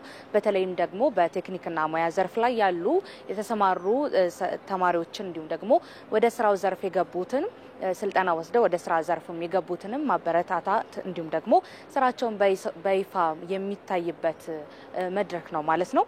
በዚህም ደግሞ ከተለያዩ አፍሪካ ሀገራት የመጡ ከፍተኛ ኃላፊዎችን እንዲሁም ደግሞ የስራ ፈጣሪዎች፣ ስታርታፖች፣ የፖሊሲ አውጪዎች እንዲሁም ደግሞ ሌሎችም በዚህ በመድረኩ ላይ ተሳታፊ ናቸው። ተሳታፊ ሆነው የልምድ ልውውጥ እያካሄዱ ነው የሚገኙት ማለት ነው። እንግዲህ ከዚህ ቀደም እንደሚታወቀው በዚህ በቴክኒክና ዘርፍ ሙያ ላይ የሰለጠኑ ሰዎች ብቃት የላቸውም እንዲሁም ደግሞ ዘርፉን ተሰማርተው ሲሰሩ የእውቀታቸው ያን ያህል ነው እየተባለ የሚነሳበት ሁኔታዎች ነበሩ ከዚህ ቀደም። ነገር ግን ከቅርብ ጊዜያት ወዲህ ኢትዮጵያ በዘርፉ ላይ በጠንካራ ሁኔታ እየሰራች እንደሆነ ይታወቃል። በርትታ እየሰራች ነው። ትኩረት ሰጥታም የተለያዩ ስራዎችን እየከወነች ትገኛለች። በተለይም ደግሞ በዚህ ዘርፍ ላይ ተሰማርተው የሚገኙ ተማሪዎችን በስፋት የተለያዩ የሙያዊ ስልጠናዎችን እየሰጠች ወደ ተለያዩ ሙያዎች እያሰማራች ምርትና ምርታማነት እንዲጨምር እንዲሁም ደግሞ የሀገሪቱ ኢኮኖሚም እንዲያድግ ትልልቅ ስራዎችን እየሰራች ትገኛለች። ከዛ ባሻገርም የስራ እድልም እየተፈጠረላቸው ይገኛል። በዚህም ደግሞ በርካታ ስራዎች መሰራታቸውን የስራና ክህሎት ሚኒስትሯ ሙፈሪያት ካሚል በመድረኩ ላይ አንስተዋል ማለት ነው። እንዲሁም ደግሞ በኢትዮጵያ በዚህ ዘርፍ ላይ የተሰሩ ስራዎችንም ለተለያዩ አፍሪካ ሀገራት ሀሳብ አስተያየታቸውን ሰጥተዋል። ከዚህ ባሻገር በመድረኩ ላይም እንግዲህ የአፍሪካ አህጉራዊ የልማት የ10 ዓመት የልማት እቅዶችም በመድረኩ ላይ ይፋ ተደርገዋል ማለት ነው። ስለዚህ ከዚህ ባሻገር እንግዲህ በዚሁ ላይ በተለያዩ ዘርፎች ላይ በምርት እንዲሁም ደግሞ በተለያዩ የስራ ፈጠራዎች ላይ የቀረቡ ምርቶችም በዚሁ እንደ እይታ ለአፍሪካ ሀገራት ቀርበዋል ማለት ነው። ሸምተውም ወደ ሀገራቸው እንዲሄዱ የኢትዮጵያን ምርትንም እንዲያበረታቱ ሀሳብ ቀርቧል ማለት ነው። ብሩክታይት ለመረጃዎች እናመሰግናለን። መልካም ቀን ይሁንልሽ። ለቀጣዩ ትውልድ የተሻለ ኢኮኖሚን ለማውረስ አመራሩ በከፍተኛ ትጋት መስራት ይገባዋል ሲሉ የኦሮሚያ ክልል ርዕሰ መስተዳድር ሽመልስ አብዲሳ ተናገሩ። የኦሮሚያ ክልል 2018 ዓመት የመጀመሪያ ሩብ ዓመት የፓርቲና የመንግስት የስራ አፈጻጸምን በአዳማ ከተማ እየገመገመ ይገኛል። ይህንን ጉዳይ በተመለከተ ተጨማሪ መረጃ የሚያደርሰን ሪፖርተራችን ሳዳት መሐመድ ሳኒ በቀጥታ መስመራችን ላይ ይገኛል። ሳዳት እንደምን ቆይተሃል? በዚህ በመድረኩ ላይ የተነሱ ዋና ዋና ሀሳቦች ምንድናቸው? መረጃህን አጋራን። አመሰግናለሁ። እንግዲህ ዛሬ በአዳማ ከተማ እየተከናወነ የሚገኘው የፓርቲና የመንግስት ስራ ግምገማ ነው። እንግዲህ በኦሮሚያ ክልል ማለት ነው። የመጀመሪያው ሩብ ዓመት የፓርቲና የመንግስት የስራ ግምገማ እየተከናወነ ነው የሚገኘው። በዚህ የፓርቲና የመንግስት የስራ ግምገማ የመጀመሪያ ሩብ ዓመት ማለት ነው በመድረኩ ላይ የተገኙት የብልጽግና ፓርቲ የኦሮሚያ ክልል የብልጽግና ፓርቲ ስራ አስፈጻሚ የሆኑት አቶ ከፍያለው ተፈራ እንዲሁም አቶ ሽመልስ አብዲሳ የክልሉ ፕሬዝዳንት ናቸው። እንግዲህ በዚህ መድረክ ላይ ከተነሱ ጉዳዮች መካከል አቶ ከፍያለው ተፈራ ካነሱት ነገሮች በክልሉ ባለፉት 3 ወራት የተገኙ ለውጦች ወይም ደግሞ የታዩ አመርቂ ጉዳዮች አሉ። በመጀመሪያ የሰላም ጉዳይ ነው። ሰላም እንግዲህ አካባቢውን ወይም ደግሞ ክልሉን ለሰላም ምቹ ከማድረግ አንጻር በጣም አመርቂ ጉዳዮች ታይተዋል። የሚቀሩ ጉዳዮች መስራት ያሉ ጉዳዮች እንዳሉ ሆነው አሁንም ግን መሰራት እንዳለበት ጠቁሟል። ሌላው ከመልካም አስተዳደር ጉዳይ ጋር የሚነሱ ጉዳዮች ናቸው። በዚህ ክልሉ ስራ ለመስራት አቅዶ ባለፉት 3 ወራት ውስጥ በ5 ከተሞች ማለት ነው የአንድ ማዕከል አገልግሎትን አስጀምሯል። ይህ በአንድ ማዕከል አገልግሎት የተጀመረው የማህበረሰቡን ጥያቄ ለመመለስ በተለይ ደግሞ አገልግሎቱን በቀና መንገድ የመልካም አስተዳደር ችግሮችን በሚመልሰው መንገድ እንዲያገኝ አስችሎታል ማለት ነው። ይህ በቂ አይደለም። ይህም ደግሞ መስፋፋት እንዳለበት አቶ ከፍያለው ጠቁመዋል። እንግዲህ የክልሉ ርዕሰ መስተዳድር አቶ ሽመልስ አብዲሳ በግምገማው ላይ በክልሉ በተከናወኑ ጉዳዮች ላይ ውይይት የሚደረግ ይሆናል። በዚህ ጉዳይ ላይም አቅጣጫ ሰጥተዋል ማለት ነው። ከሰጡት አቅጣጫ መካከል አሁን ያለው አመራር በታሪክ አጋጣሚ እዚህ ኃላፊነት ላይ ቁጭ ብሏል። በዚህ ሁኔታ ወይም ደግሞ አሁን ባለበት ትራጀክተሪ ወይም ፍጥነት ካልሰራ ለቀጣይ 10 ዓመታት ለቀጣዩ ትውልድ እዳ ነው የሚያስረክበው። እናም ቀጣዩ ትውልድ እዳ ለመስረከብ መደረግ ያለበት ነገር ይህ አመራር አሁን ያለው ጠንክሮ መስራት እንዳለበት ጠቁመዋል። ሌላው አቶ ሽመልስ አብዲሳ ካነሱት ነገር ውስጥ የስርዓቱን የሚገዳደሩ ጉዳዮች አሉ ብለዋል። ከዚህም መካከል አንደኛው ሌብነት ነው። ሌብነት ስርዓቱን የሚገዳደሩ አደገኛ ጉዳይ ነው። ስለዚህ በክልል ውስጥ ያሉ አመራሮች ይህንን መታገል እንዳለባቸው አንስተዋል። ከዚህም ባሻገር ስራ አጥነትን እንደዚሁም እግር በእግር ተከታትሎ ስራ የሌላቸው ወጣቶች ስራ ማስያዝ፣ ስራ መፍጠር እንደዚሁም ደግሞ በመፍጠን ነው መከናወን ያለበት ይህ ጉዳይ ብለዋል። አሁን ያለው መንግስት እንግዲህ ኢንተርፕረነርሺፕ እሳቤም ባለው መንገድ ነው መስራት ያለበት ብለዋል። በቀጣይ 2 ቀናት ውስጥ ውይይት የሚደረግበት ነው የሚሆነው። በቀጣይ ያሉ መረጃዎችን የምናደርሳችሁ ይሆናል። ይሄው ነው ያለው። እናመሰግናለን። መልካም ሳዳት፣ እናመሰግናለን። ጥሩ ቀን። ተመልካቾቻችን እየተከታተላችሁ የምትገኙት ከኢትዮጵያ ቴሌቪዥን በቀጥታ ስርጭት ወደ እናንተ እየደረሰ የሚገኘውን ዜና ኢትዮጵያ ከመላ ኢትዮጵያ ነው። አሁን ደግሞ ካፍታ ቆይታ በኋላ ወደ እናንተ እናደርሳለን ብለን ወደ አስተዋወቅናችሁ ጉዳይ አልፈናል። ከዕለት ተዕለት ፎቶ የማንሳት ልምድ አድጎ አሁን ኢትዮጵያ ያላትን ልዩ ገጽታና ሀብት ማስተዋወቅ ድረስ የደረሰ የፎቶግራፍ አንሺዎች ቡድንን ልምድ ወደ እናንተ ልናደርስ ነው። በተለያዩ የአገሪቱ ክፍሎች የተነሱ ፎቶግራፎች ለዓለም ማድረስ መቻል ኢትዮጵያ ያሏትን መልክዓ ምድር የቱሪዝምና ባህል ሀብት ለማስተዋወቅ እድል የፈጠረም ሆኗል። በተለይ ደግሞ የማህበራዊ ሚዲያን መምጣት ተከትሎ ደግሞ ለነዚህ ሰዎች የተሻለ እድል ተፈጥሯል። በዚህም ደግሞ የተለያዩ የፎቶግራፍ አውደሪዎች እየተከናወኑ ነው በአዲስ አበባ ከተማ። የዚህን የፎቶግራፍ ቡድን ደግሞ የተመራረጡ የፎቶ ኤግዚቢሽን ላይ ሪፖርተራችን ኤጃ እንጂፈታ ተገኝታ ነበረ። ቅኝት አድርጋለች። እሱን እንከታተል። ሰላም ተመልካቾቻችን፣ አሁን የምንገኘው አዲስ ኢንተርናሽናል ኮንቬንሽን ውስጥ ነው። እንግዲህ የፎቶ አውደሪ የሚያዘጋጁትን ወጣቶችን ለናይ ነው። በሀገራቸውን ባህልን ወግ ከማስተዋወቅ አንጻር የሀገራችን ቱሪዝም ከማሳደግ አንጻር ፎቶ እያነሱ ሀገራቸውን የሚያስተዋውቁ ወጣቶችን እናገኛለን። የሚገርም ነው። ልክ እንደዚህ ነው ፎቶ እያነሱ የሀገራቸውን ባህል የሚያስተዋውቁ ማለት ነው። እስቲ አብራችሁን ሁኑ፣ ተከታተሉ።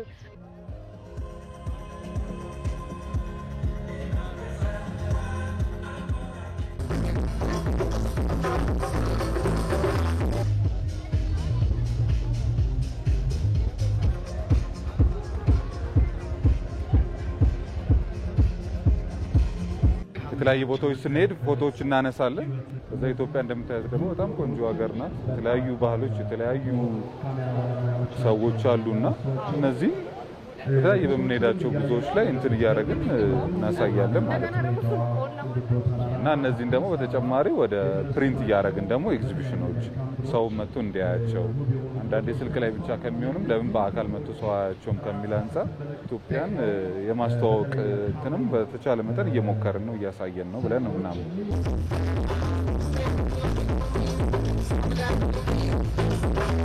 ይህንን የፎቶግራፍ ጥበብ ተጠቅመን ሀገራችንን ሞር ማስተዋወቅ እንችላለን።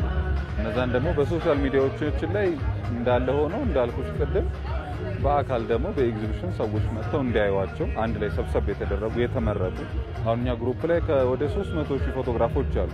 ከዛ ውስጥ እየተመረጡ በየጊዜው እንደዚህ ኤግዚቢሽኖች እናዘጋጃለን እና እዛ ላይ ደግሞ ኢትዮጵያን አሁን ደግሞ ይሄ ምስራቁን አሁን ደግሞ አስተዋወቅን። ባለፈው ላይ ወደ ደቡብ ሊሆን ይችላል፣ የሚቀጥለው ላይ ወደ ሰሜን ሊሆን ይችላል። እነዚህን እያሰባሰብን አንዴ ደግሞ ሙሉን ኢትዮጵያ ደግሞ የሚያሳይ እንትኖች ኤግዚቢሽኖች እናዘጋጃለን። አሁን እዚህ ጋር ያሉት ቁንዱዶ ናቸው። ቁንዱዶ ማለት ከሀረር የተወሰነ ኪሎ ሜትር ወጥቶ የሚገኝ ተራራ ነው። ስንወጥተሽ ላይ ፈረሶች አሉ፣ የዋይልድ ፈረሶች ከሰው ጋር ያልተላመዱ ፈረሶች እና የአየር ሁኔታውም እንደምታዩ ትንሽ ለየት ይላል፣ ቀዝቀዝ ይላል እና እዛ ቦታ ላይ ያሉትን እንትኖች እያሳየን ነው። እዚህ እንደምታያቸው እዛ የሚኖረው እነዚህ ፈረሶቹ ናቸው እነዚህ እና እነዚህ ደግሞ ነዋሪዎቹ ናቸው እዛ አካባቢ የሚኖሩ ተራራው ስር የሚኖሩ። አሁን እዚህ ጋር ወደ ገበያው ምናምን እየሄዱ ነው። ቅዳሜ ዕለት ነበረ ወደ ገበያ ሲሄዱ የሚያሳይ እንትን ነው።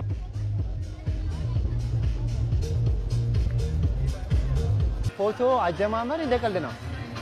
ላይ ካላ በኖርማል ላይፌ አካውንታንት ነኝ እና ፎቶዎችን በስልኬ ሞመንቶች የማስቀረት ባህሪ አለኝ እና አዲስ አበባን ነበር የምናስተዋውቅበት። አሁን ከአዲስ አበባ አልፈን ሙሉ አገሪቷን መዞር ጀምረናል ማለት ነው። ከስሜ ከመግለጽ አልፎ ደግሞ ባህሌን አገሬን ፕሮሞት የማድረግ ቻንሱን ሰጥቶኛል እና በዚህ ነገር በጣም አትርፌያለሁ።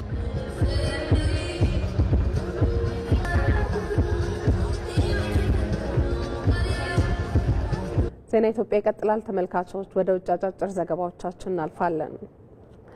እስራኤል 2000 የሚሆኑ እስረኞችን ለቀቀች። እስረኞቹ እስራኤል የለቀቀችው የመጀመሪያው ዙር የጋዛ የተኩስ አቁም ስምምነትን ተከትሎ ነው።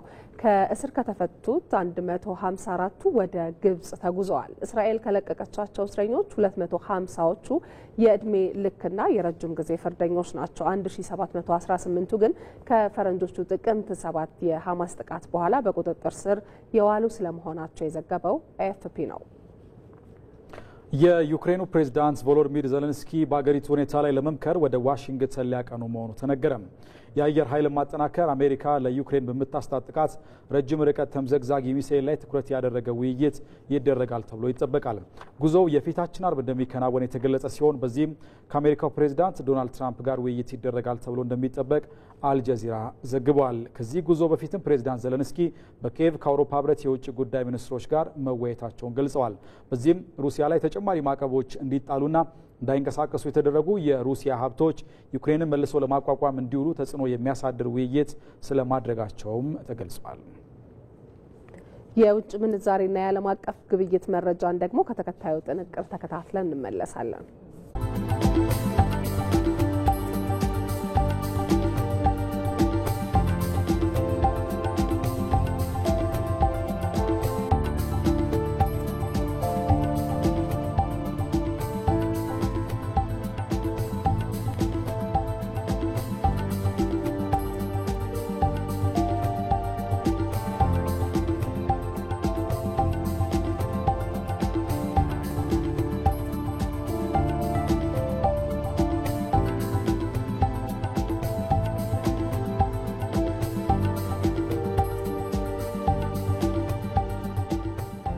በመጨረሻም ስፖርት የአፍሪካ ሀገራት የዓለም ዋንጫ ማጣሪያ ጨዋታ ትናንትናም ቀጥለው ሲደረጉ ኬፕ ቨርዴ ኢስዋቲኒ በማሸነፍ በታሪኳ ለመጀመሪያ ጊዜ ለዓለም ዋንጫ አልፋለች።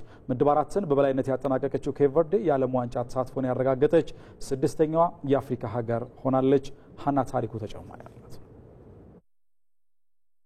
በ2026 በአሜሪካ ካናዳና ሜክሲኮ የጋራ አዘጋጅነት ለሚካሄደውና በበርካታ የስፖርት ቤተሰቦች ዘንድ በጉጉት ለሚጠበቀው የዓለም ዋንጫ ለማለፍ በርካታ ሀገራት በየሀገሮቻቸው በምድብ ተደልድለው ጨዋታቸውን ሲያከናውኑ ቆይተዋል። የአፍሪካ ሀገራትም በዓለም ዋንጫ ለመሳተፍ የማጣሪያ ጨዋታቸውን በ9 ምድቦች ተደልድለው ሲያደርጉም ሰንብተዋል። በምድብ 4 ከተደለደሉ ሀገራት ውስጥ ግምት ካልተሰጣቸው መካከል ኬፕ ቨርዴ ተጠቃሽ ነበረች። 1975 ከፖርቹጋል ቅኝ ግዛት ነጻ ጣቹ ኬፕ ቨርዴ ነጻ ሀገር ሆና ከቆመች ገና 50 ዓመታትን ብቻ አስቆጥራለች። በአትላንቲክ ውቅያኖስ ውስጥ ከሚገኙ ትናንሽ ደሴቶች አንዷ የሆነችው ኬፕ ቨርዴ በታሪኳ ለመጀመሪያ ጊዜ ብዙዎች ወደሚመኙት የዓለም ዋንጫ መድረክ መሳተፏን በማረጋገጥ አዲስ ታሪክ ጽፋለች። ትላንትና የምድቧን 10ኛ ጨዋታ ያከናወነችው ምዕራብ አፍሪካዊቷ ሀገር ስዋቲኒን 3-0 በማሸነፍ ነው ማለፏን ያረጋገጠችው። በአፍሪካ ሀገራት የዓለም ዋንጫ ማጣሪያ ምድብ 4 ላይ የነበረችው ትንሿ ደሴት ሀገር ኬፕ ቨርዴ ካደረገቻቸው 10 ጨዋታዎች 7ቱን አሸንፋ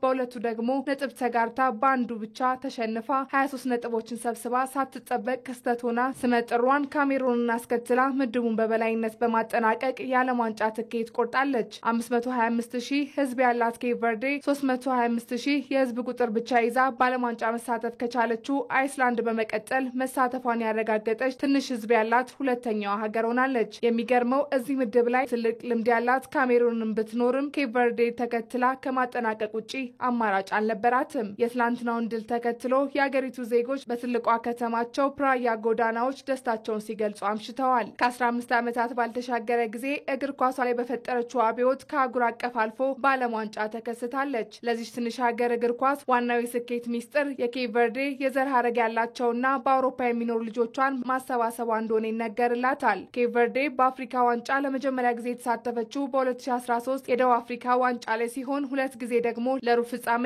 የደረሰችበትን ውጤት ማስመዝገቧ ይታወሳል። የብሔራዊ ቡድኑ አሰልጣኝ የቀድሞ የኬፕ ቨርዴ ብሔራዊ ቡድን ተጫዋች ቡቢስታ በ5 ዓመታት ቆይታው በሁሉም መንገድ የተዋጣለት ቡድን ገንብቶ ከጋና፣ አልጄሪያ፣ ግብጽ፣ ሞሮኮና ቱኒዚያ በመቀጠል 6ኛዋ ለዓለም ዋንጫ ያለፈች አፍሪካዊት ሀገር እንድትሆን አስችሏታል። በሌሎች የትላንት ምሽት የአፍሪካ ሀገራት የዓለም ዋንጫ የማጣሪያ ጨዋታዎች በዚሁ ምድብ የምትገኘው ካሜሩን ከአንጎላ አቻ ተለያይታለች። ካሜሩን ከምድቧም በ19 ነጥብ ሁለተኛ ደረጃ ደረጃን ይዛ አጠናቃለች። ኢኳቶሪያል ጊኒ ከላይቤሪያ፣ ሞሪሼስ ከሊቢያና ደቡብ ሱዳን ከቶጎ በተመሳሳይ ባቻ ውጤት የተጠናቀቁ ጨዋታዎች ሲሆኑ ከምድብ 8 አስቀድማ የዓለም ዋንጫ ተሳትፏን ያረጋገጠችው ቱኒዚያና ሌሴቶ ደግሞ ተጋጣሚዎቻቸውን ያሸነፉ ብሔራዊ ቡድኖች ናቸው።